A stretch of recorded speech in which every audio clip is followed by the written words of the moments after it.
Hello दोस्तों, thoughts for growth channel में आपका स्वागत है। आज हम आपके लिए लेकर आए हैं डेल कार्नेगी की किताब how to win friends and influence people का Hindi audio book summary. How to win friends and influence people के लेखक डेल कार्नेगी हैं। मानवीय संबंधों को विकसित करने पर लिखी गई यह दुनिया की सर्वश्रेष्ठ पुस्तकों में एक है। यह पुस्तक सबसे पहले 1936 ईस्वी में लिखी गई। अगर आप इस पुस्तक में दिए गए सिद्धांतों को समझते हैं और अपने जीवन में फॉलो करते हैं तो आपके जीवन में निश्चित रूप से बहुत बड़ा सकारात्मक बदलाव आएगा।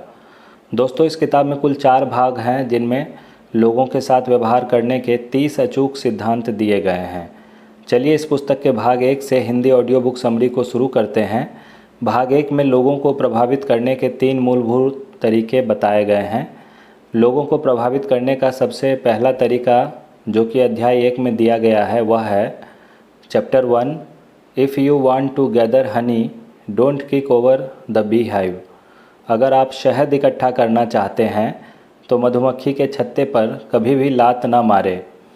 इस अध्याय में लेखक हमें 20वीं शताब्दी के प्रारंभ के अमेरिका के कई कुख्यात अपराधियों और बदमाशों का उदाहरण देकर यह समझाते हैं कि कोई भी अपराधी अपने आप को दोषी नहीं मानता है। फिर हम लोग जिन आम इंसानों से मिलते हैं उनकी तो हम बात ही कैसे कर सकते हैं। 100 में से 99 लोग किसी भी बात के लिए अपने आप को दोष नहीं देते हैं, चाहे वह कितने ही गलत क्यों न हो। वे अपनी आलोचना कभी नहीं करते हैं, अपनी गलती कभी नहीं मानते हैं।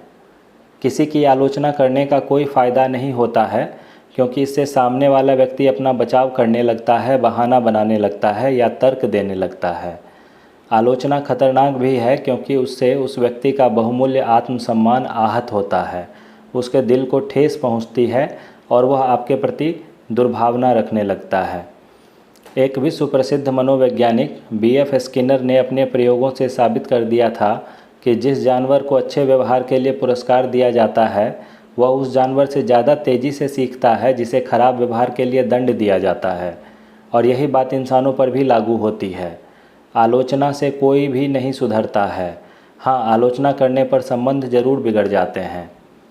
आलोचना या निंदा से कर्मचारियों, परिवार के सदस्यों और दोस्तों का मनोबल भी कम हो जाता है और इससे उनकी स्थिति में कोई सुधार नहीं होता है। हर गलत काम करने वाला व्यक्ति अपनी गलती के लिए दूसरों को दोष देता है, परिस्थितियों को दोष देता है, परंतु खुद को दोष नहीं देता है। आलोचना बूमरैंग की तरह होती है और यह लौटकर हमारे पास ही आ जाती है, यानी बदले में वह व्यक्ति भी हमारी आलोचना करना शुरू कर देता है। इसलिए हमें किसी की भी आलोचना नहीं करनी चाहिए, बुराई नहीं करनी चाहिए, ताकि हमारी भी आलोचना ना हो। हमें वैसे भी दूसरों को सुधारने के बजाय खुद को सुधारना ज़्यादा फ़ायदेमंद होगा और कम खतरनाक भी।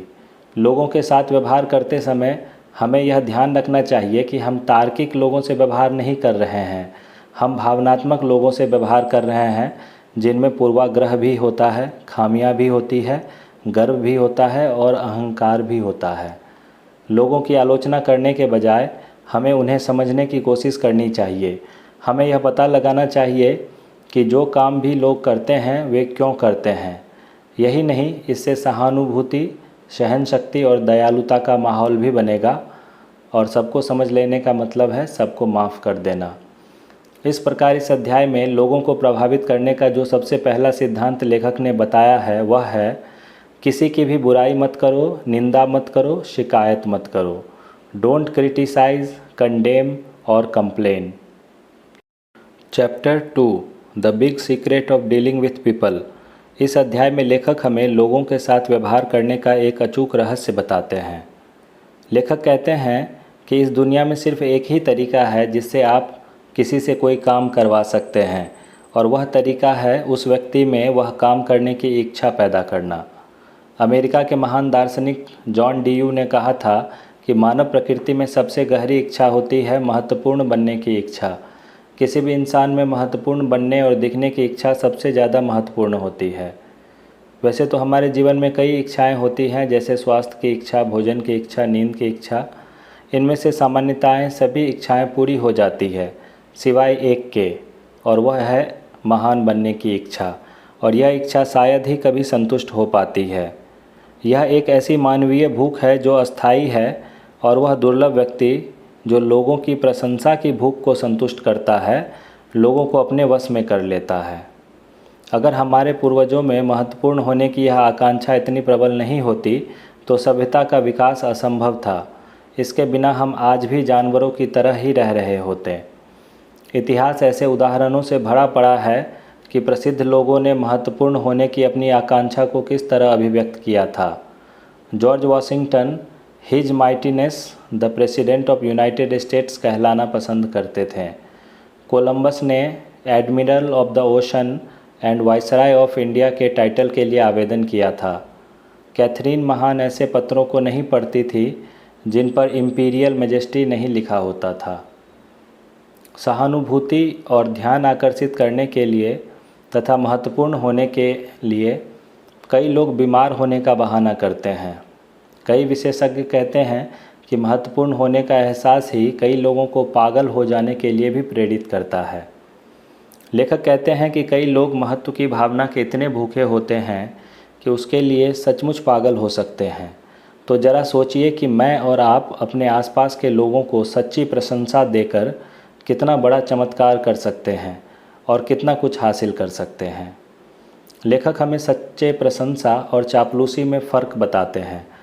चापलूसी समझदार लोगों के सामने सफल नहीं होती है। यह उथली होती है, स्वार्थी होती है और झूठी होती है और इसे असफल होना ही चाहिए। वैसे कई लोग तारीफ़ के इतने भूखे होते हैं कि वह चापलूसी को भी तारीफ़ समझकर उसे निगल लेते हैं। ठीक उसी तरह जिस तरह भूख से मरता आदमी घास और कीड़े मकोड़े तक खा जाता है। अगर हम खुद के बारे में सोचना थोड़ा कम कर दें और दूसरे व्यक्तियों की अच्छाइयों के बारे में सोचने लगें तो हमें चापलूसी की ज़रूरत ही नहीं पड़ेगी।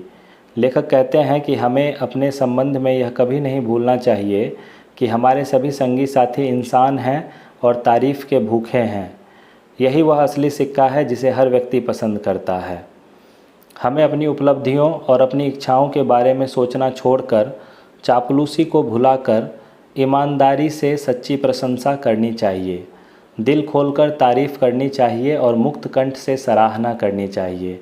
अगर हम ऐसा करेंगे तो हम पाएंगे कि लोग हमारे शब्दों को अपने यादों की तिजोरी में रखेंगे और ज़िंदगी भर उन्हें दोहराते रहेंगे। हम जो भी कहेंगे वह हम तो भूल सकते हैं पर लोग उसे कभी नहीं भूलते। इस प्रकार लोगों को प्रभावित करने का जो दूसरा सिद्धांत है वह है हमेशा सच्ची तारीफ़ करने की आदत डालिए। Give honest and sincere appreciation. Chapter 3 He who can do this has the whole world with him. He who cannot walk a lonely way. लोगों को प्रभावित करने के तीसरे तरीके के बारे में लेखक कहते हैं जो यह कर सकता है उसके साथ पूरी दुनिया है और जो यह नहीं कर सकता वह अकेला ही रहेगा। इस दुनिया में लोगों को प्रभावित करने का इकलौता तरीका यह है कि हमें सामने वाले की इच्छाओं के हिसाब से बात करना चाहिए और यह बताना चाहिए कि वह अपनी इच्छाओं को किस तरह पूरा कर सकता है। हम क्या चाहते हैं इस बारे में बात करने से कोई फ़ायदा नहीं होता है। यह तो बचपना है, मूर्खता है। जाहिर है हम जो चाहते हैं उसमें हमारी रुचि तो है परंतु उसमें किसी और की कोई रुचि नहीं होती है।